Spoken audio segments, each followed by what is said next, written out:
We're on the road to 2012, and the always outspoken conservative columnist Ann Coulter has a few ideas about who she thinks ought to enter the race. She sat down with Sean to debate the pros and cons of each and defend her #1 choice of the Republican to be the nominee, a man who has said repeatedly, unequivocally, he's not running. Take a look. Ms. Coulter, how are you? Good to see you again. All right, so you and my buddy Levin are getting into a bit of an argument here. We're in a Twitter war. Well, it's not a Twitter war, but I mean, the bottom line for you is that you want Chris Christie to be our candidate. Not necessarily. Right now, I think he's our strongest candidate. I mean, if I were in his shoes, I'd wait until August and see what the world looks like. If Obamacare is overturned, if Republicans manage to actually cut massive amounts of spending, Obama will probably be reelected. Well, all right. So, but Chris Christie, who you're saying, do you agree with him on gun control? No.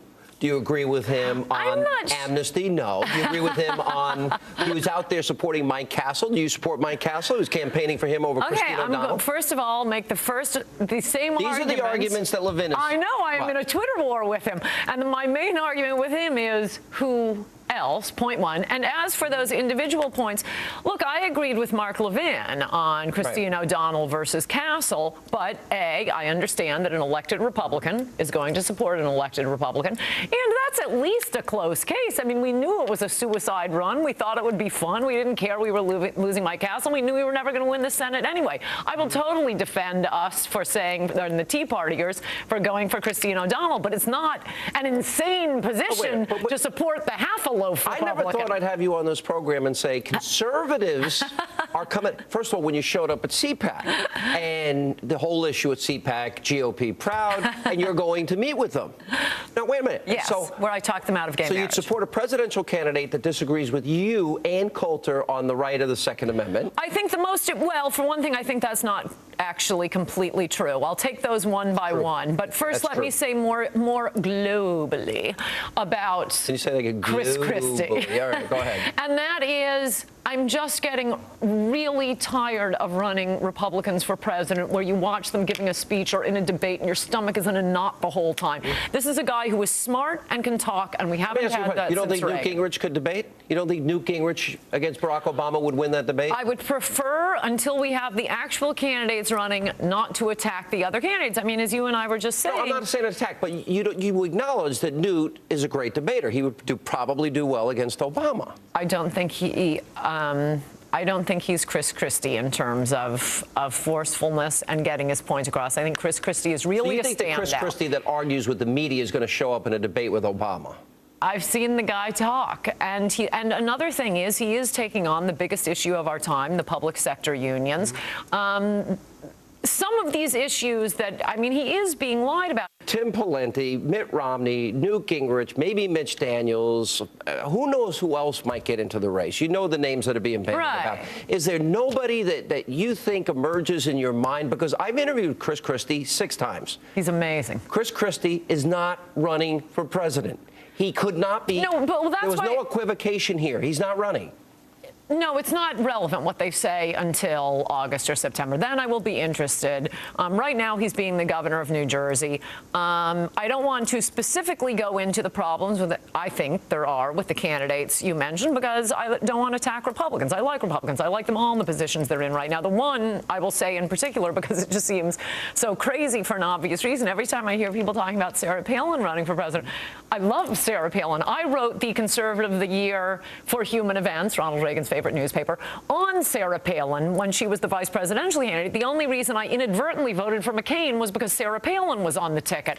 But she is so huge right now. She has so much power. She sends out a Twitter on death panels and she shuts down the health care debate. How about Sarah Palin? If she ran, would you support her? I think it would be a step down for her to run for president. But if she runs, but you're limiting, you keep narrowing the field unnecessarily. Should Rush Limbaugh run for president? No, I think Rush should keep doing what he's doing. I think you should keep doing what you're doing. I think Sarah Palin should keep doing what she's doing. And I don't think she's going to run, but that's the only one I will say that's why she's not figuring into my discussion. I interviewed, and she's leaving the door open and said very specifically she's considering. I think she's saying that because she also said Newt Gingrich told her you get higher speaking fees if you pretend you're running for president, which is why Newt pretends to run every 4 years. No, Newt's going to run. I'll predict right now. And I think Sarah Palin's probably 50-50. If she runs, would you support her? Perhaps. Here's the question I have about... I can't imagine it, so it's hard for me to get my mind around that. I think it would be crazy for her to run. She will have to learn about all sorts of idiotic things that presidents have to know about. Lawyers are good at that. Chris Christie is a lawyer. He was U.S. attorney. They're good at dull information and reciting dull information. Also, as you and I were used to defending Mitt Romney, I really like a Republican who can be elected in a blue state. I think he's probably, if Christie doesn't run, not only do I predict that he will be the candidate, he may well be our best candidate. Okay. I mean, as you and I thought when it was McCain, Huckabee, or Romney. If that's my only choice, I'm going with Romney. All right, we got our soundbite. We're done. Ann Coulter, always good to see you. Thank you. Good to see you.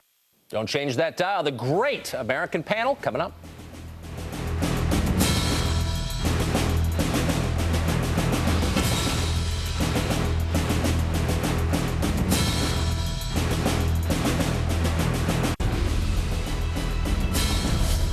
Oh, welcome back. Time for the Great American Panel. He's the former vice chairman of the DNC Finance Committee. Michael Brown is here. He's the New York Times best-selling author of the book The Last Valentine. He's also a columnist for the Daily Caller. James Michael Pratt joins us. And she's an editorial page online producer and opinion writer at the Washington Times. We welcome Carrie Pickett. Welcome to you all. Michael, you're a numbers guy. Tell me if this sounds like a pretty good deal, okay? CBO numbers come out yesterday. Here's the story they tell. The stimulus, much vaunted stimulus package pushed by this administration, spent $228,000 for each job created or saved. That's what it cost the government per job, $228,000. By the way, the jobs don't pay that much. That's what we paid for the job. Is that a good deal for the American taxpayer? Well, if you look at it the way that I think the president does and other people do, he had to do a lot of work in fixing the Bush problems that he created, and he had to do what he had to do relative to the stimulus. And frankly, if it wasn't for the stimulus package and those stimulus dollars, I don't know where our economy would be. So frankly, we should be thanking the president for what he did. It wouldn't be cheaper just to send like 4 times the number of people a check for $50 grand? Well, if those CBO numbers are accurate, and I haven't heard anyone comment that they're quite accurate yet. But Michael, we trust the CBO. But Michael, hold on a second. What kind of jobs were these? I mean, we're talking about public employee union jobs, and very often these are also temporary jobs. So they sort of just disappeared right after they actually came, and they were very expensive jobs to actually create to begin with. So we're just kind of back to where we started. Does this strike you? This is like an electric windmill. Like, what's the point of this exactly? Hayek put it very simply. The only thing a stimulus does is stimulate the deficit. Bingo. I mean, we've got a deficit. We've got a problem here. And if it's a public sector job, where's that revolving tax dollar going? I mean, why would the citizens want to put out $228,000 or whatever the number was to stimulate the deficit? Doesn't make any sense at all. Well, I mean, $220,000 job. Look, I'm not surprised. I live in Washington. I see, waste, fraud, and abuse every single day. All I'm asking for is a little bit of embarrassment, just a tiny bit of shame, just an acknowledgement that actually this is an abject failure. Can we go ahead and give that? No, can't do that. No. We're not going to do that. We're not going to concede at all. Again, I think we need to be commending the president for what he did. He took some bold steps with that stimulus package. We should commend him for spending $228,000 per job. For fixing the economy. I can't tell you how glad I am to have that $45,000 personal debt. I think the president is also probably regretting the fact that he said that unemployment would be below 8% at this point. I don't see that at this point. I don't think anybody else does. No, he was hoping for that. I think we were all hoping for that. It didn't quite achieve that, but that doesn't mean... I think everyone was hoping for that, of course, but still, it's not there, and he was really putting that on the stimulus package. You can't do this in the in real life. You can't borrow money unless you're going to put it into some productive resource that actually makes the money back. You can't borrow money and give it to an employee. Did we give them $225,000 each? Is that what we did? I wish we had. I kind of would have been for that. I mean, of course I would have been against it, but it would make more sense than this. Let me ask you, Carrie, since you follow this stuff pretty closely. As you know, we're in an age of civility and tolerance, right, and gentlemanly behavior post the tragedies in Arizona. The president's called for that. The Democratic caucus has called for that. And yet, if you saw the tape from Wisconsin over these last couple days. You heard things like this from Congressman Keith Ellison of Minnesota. He said basically the governor there is taking up the posture of a dictator. You saw people screaming, calling Republicans Nazis. This is part of the new era of civility. Tucker, this is such nonsense. Actually, there was also a CWA, the Communication Workers of America conference call that I heard recently, and they also called Chris Christie a third world dictator. So, you know, what it comes down to is this. This is pure projection from the left that they like to accuse, say, the Tea Party of being uncivil, when in fact, it's actually the left themselves who are actually being uncivil. I didn't hear that outrage when people were painting pictures of President Obama in racist kind of connotation. So I don't think that's fair. I don't think there was a Republican member of Congress who did that. Here we have Keith Ellison. No, she was referring to the Tea Party. There are a lot of wackos. They're all absolutely great to that. But here we have a Democratic member of Congress, Keith Ellison, saying, he's not saying, look, I disagree with the policy. I think the governor's wrong. He's off track. You know, here's what he should do. He's saying he's a dictator. That's kind of out of bounds, no? Well, no, the term Nazi clearly is out of bounds. It looks like when the president was painted in effigy and the kind of pictures. No, but I'm talking about a Democratic member of Congress saying the governor is a dictator. He was referring to the policy he's bringing up. I don't think he meant that he was a dictator, that the policy he's trying to bring was dictatorship-ish because he tried to do it by himself without the legislature. Dictatorship-ish. He's trying to do it with the legislature, but they haven't shown up. What we've got here is the pot calling the kettle black. And it's really an interesting scenario to have the shoe on the other foot. I marched with the Tea Party in 3 different occasions, and these are the most civil, delightful. It was like church picnic. I took photos of people putting the placards carefully in trash cans. This was not like the 1960s. I think what you're saying is you're a dictator. Well, yeah, I'm kind of a mean guy. I'm glad you've admitted that. We're going to be right back with more admissions with the Great American Panel coming up. Welcome back to the Great American Panel. You know, there are a lot of ways to get fired from your job. You can send subtle hints that you're not satisfied, or you can be bolder. Charlie Sheen chose the latter path. Here's his interview, part of it, with Pat O'Brien this afternoon. Just don't go out of my way hassling people, and I kept asking for that respect, and I couldn't get it. You know, these guys are a couple of AA Nazis and really just blatant hypocrites in that whole regard. You're talking about Chuck Lorre? Chuck and Lee, these guys, if they do not practice what they preach, it's so transparent, it's so sad. I watch him just wailing on people that have been loyal to him for 2 decades, and then he gets in the men's group on Friday and talks about surrender and acceptance is the key. Really, Chuck? Accept these keys. Yeah, you gotta wonder. Look, if you want to get fired, calling your boss a Nazi is a pretty good way to do it. But here's a guy who's making over $1 million an episode, and he feels somehow he's not respected enough. There's a syndrome attached to this. I can't put a name to it. What do you think? Talk about going down in a flame of glory. I mean, this guy knows how to burn bridges here. You know, I find it fascinating, too, because this is going on around the time when Lindsay Lohan is going into court and whatnot, and he's kind of making her look pretty good in comparison. I think his next stop, because he's going to be highly uninsurable at this point, is probably celebrity rehab.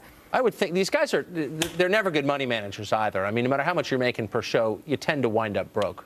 Got to borrow a line from Forrest Gump, stupid is as stupid does. And at their level, I don't think they even know what stupid or smart is. Yeah, and it's a shame. It's a shame. I mean, you know, I care about people, and I hate to see it. I don't care, wealthy, poor, making a fool of themselves like that is a shame. But the show, by the way, has no redeeming value or quality. I'm glad it's off the air. Yeah, I've never seen it. Michael, I know you're not a psychiatrist, but I want your clinical diagnosis anyway of the following clip. This is Charlie Sheen on the Alex Jones radio show yesterday. I am battle-tested bayonets, bro, and I'm tired. I'm so tired of pretending like my life isn't perfect and just winning every second, and I'm not perfect and because I don't have time for these clowns. I don't have time for their judgment and their stupidity, and you know, they lay down with their ugly wives in front of their ugly children and just look at their loser lives, and then they look at me and they say, I can't process it. Well, no, and you never will. Stop trying. Just sit back and enjoy the show. I could just listen to this forever. I'm a connoisseur of uncomfortable radio, I guess. What is this? This is a man around the bend, on his way to the bend. It's just troubling. I don't even really know what to say. But where on the continuum of crazy would you put this? Pretty high. Pretty high. Pretty high. Pretty or intoxicated. It's one or the other. This guy's all lit up. This guy's been doing cocaine. I think he was lit up during those. But you know, I have to say conversations. that the interview with Martin Sheen and Emilio Estevez, I mean, that was just so heart-rending. I mean, I really do hope that the family is somehow going to be able to guide him in some way and at least help Charlie Sheen, because frankly, if he's going down a bad road, then he really should find some. Really, I don't know. I can think of a lot of people who need help. I don't know. You make all this money, you have all these chances. Tough luck, pal. You know what I mean? Like, there are a lot of people who deserve our sympathy. Probably not on the list. No, it's a long list. He might be near the bottom. No, certainly, but still, I mean, just the family aspect of it, I can imagine that it must be rather difficult for them. Tucker, don't you want to decouple, though, his professional life and how he does as an entertainer from the personal? Clearly, we want him to do well. We want him to be okay. But then you may watch his movie and like it. Yeah, I mean, I actually agree with that. I mean, there are a lot of artists whose personal lives you probably don't want to know too much about because they're kind of awful. I mean, I like Tolstoy's novels, and the more you read about Tolstoy's personal life, the more you kind of want to not have read Anna Karenina because it's just so awful. So, right, he's not the first artist to make you feel sick to your stomach, but he is living it out in public. Everybody has known for a long time that this guy's a cokehead and he's sort of on the path to craziness, and now it's in full flower, and you sort of aren't surprised. And yet it is surprising, isn't it? It's really not surprising, but you really don't tell the writer and your boss where to go. Yeah. And, you know, it's sad. Again, I'd like to echo your thoughts for the parents because, you know, whether you agree with Martin Sheen's politics or not, and I frankly don't. I know him to be a very decent, caring person and his wife. And I'm a parent. And by the way, if I could just say of Mr. Sheen, screaming left-wing crazy, but a pro-lifer for whatever it's worth. I think a pretty consistent Catholic. He's got some values, faith values and that sort of thing. And I've got a few good friends, a few watching now that we don't agree at all politically. And but I'd give anything to help them out, you know, and to help their children out, make sure that they're well. So, you know, Charlie's abusing his parents, frankly, and his children and everybody around him. And it's sad. Gosh, I guess I'm the hard-hearted one here. You are all giving him the benefit of the doubt, and I think this is kind of self-absorbed guy. I will say, pretty articulate character though for a drug addict. He's self-absorbed. Yeah, that's the tragedy. But he's a fluent talker. Well, thank you all so much.